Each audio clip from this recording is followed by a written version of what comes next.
रामकृपाल जी क्यों गए थे अपने भतीजा को गला लगाने? क्या खंजर लेके गए थे?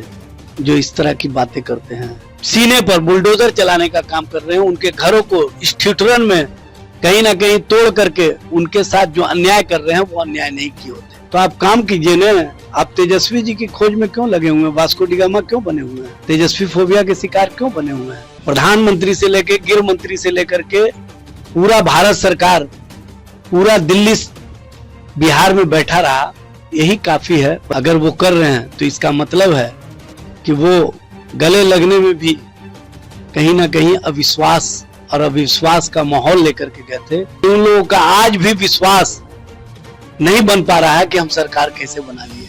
तभी तो तेजस्वी तेजस्वी तेजस्वी का रट लगाते रहते हैं। जो जनता और जनता के मुद्दे को ले जाने का काम किया गया, उसको जनता ने वार्म वेलकम किया।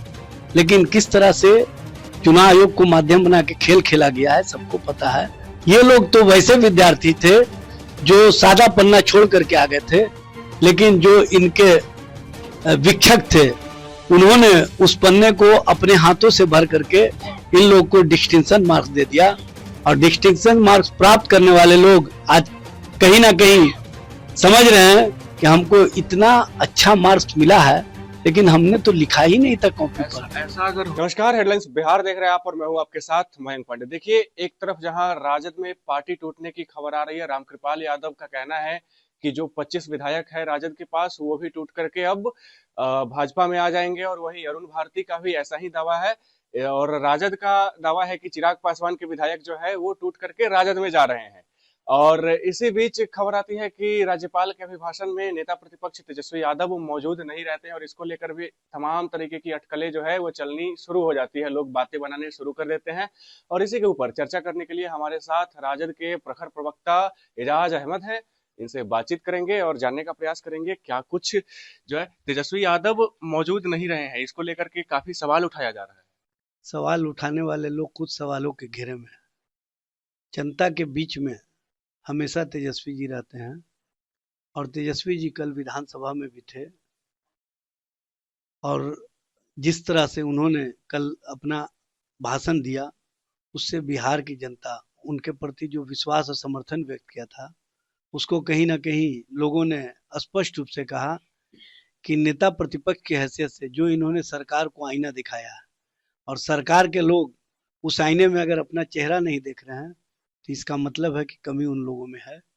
क्योंकि सरकार का मैंडेट आप कहते हैं कि हमारे साथ आया, तो जब इतना बड़ा मैंडेट है तो आप काम कीजिए ना। आप तेजस्वी जी की खोज में क्यों लगे हुए हैं? वास्को डी गामा क्यों बने हुए हैं? तेजस्वी फोबिया के शिकार क्यों बने हुए हैं? तेजस्वी जी जनता के लिए और जनता के हितों के लिए जो काम करते रहे हैं, उसके कारण भारतीय जनता पार्टी के बड़े से लेकर छोटे नेताओं तक में बेचैनी रही। प्रधानमंत्री से लेकर गृह मंत्री से लेकर के पूरा भारत सरकार, पूरा दिल्ली बिहार में बैठा रहा, यही काफी है बताने के लिए कि बिहार की जनता ने बता दिया कि हमको तेजस्वी के नेतृत्व पर विश्वास था और तेजस्वी जैसा नेतृत्व करता हमको चाहिए था। जिस दिन तेजस्वी जी के द्वारा जो जनता और जनता के मुद्दे को ले जाने का काम किया गया, उसको जनता ने वार्म वेलकम किया। लेकिन किस तरह से चुनाव आयोग को माध्यम बना के खेल खेला गया है, सबको पता है। बताने के अवसर मिला आप लोगों को, जब भी सभा करते थे फिर भी अपार समर्थन उनको कैसे मिला, उसका स्पष्ट नमूना यह है कि उन लोगों का आज भी विश्वास नहीं बन पा रहा है कि हम सरकार कैसे बना लिए। तभी तो तेजस्वी तेजस्वी तेजस्वी का रट लगाते रहते हैं, क्योंकि उनको पता है कि बिहार की जनता ने तेजस्वी जी को वोट दिया था और तेजस्वी जी के प्रति जो विश्वास प्रकट किया था वो स्पष्ट रूप से दिखा। ये लोग तो वैसे विद्यार्थी थे जो सादा पन्ना छोड़ करके आ गए थे, लेकिन जो इनके विक्षक थे उन्होंने उस पन्ने को अपने हाथों से भर करके इन लोग को डिस्टिंक्शन मार्क्स दे दिया।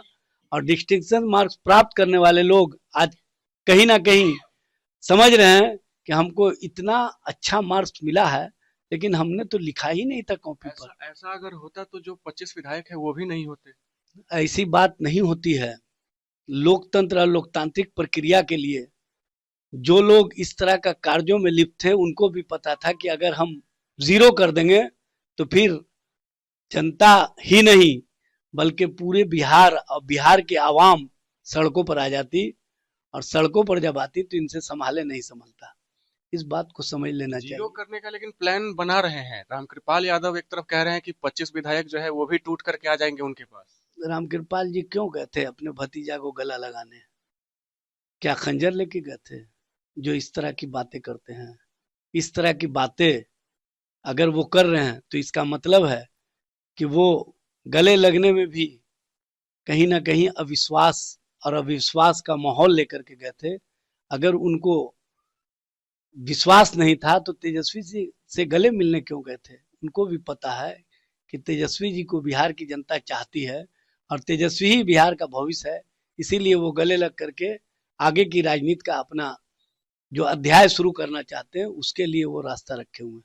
और ऐसा ही बयान अरुण भारती भी देते आ रहे हैं। आखिरी सवाल है, ऐसा ही बयान अरुण भाई भारती भी देते अरुण हैं। भारती जी हो, चाहे चिराग पासवान हो, चाहे जीतन राम मांझी हो, चाहे उपेंद्र कुशवाहा हो, चाहे भारतीय जनता पार्टी हो या जनता दल यू हो, सबको पता है कि बिहार की जनता का विश्वास और समर्थन हमको नहीं मिला है। हम चुनाव आयोग के माध्यम से वोटों का हरण करके किस तरह से मिशनरी का दुरुपयोग करके हम सत्ता में आए हैं, और सत्ता तो हमको मिल गया है लेकिन बिहार की जनता का विश्वास नहीं मिला है। अगर बिहार की जनता का विश्वास लेकर के ये आए होते तो बिहार की जनता के जो सीने पर बुलडोजर चलाने का काम कर रहे हैं उनके घरों को इस ठिठुरन में कहीं ना कहीं तोड़ करके उनके साथ जो अन्याय कर रहे हैं वो अन्याय नहीं किए होते। देखिए क्या कुछ कहना था इनका, वो भी सुना आपने। इनका सीधे तौर पर कहना है कि सरकार भले बन गई हो लेकिन जनता का विश्वास अभी भी जो है तेजस्वी यादव और राजद के साथ है। सरकार जनता का विश्वास जीतने में असफल साबित हुई है। और रामकृपाल यादव जो है जो ये बयान दे रहे हैं तो वो सामने गले मिलने गए थे, सीने में खंजर चुभाने का काम किया उन्होंने, ऐसा मानना है। आप क्या सोचते हैं? कमेंट बॉक्स में अपनी राय हमारे साथ जरूर साझा करें और तब तक के लिए बने रहे हमारे साथ और देखते रहे हेडलाइंस बिहार। धन्यवाद।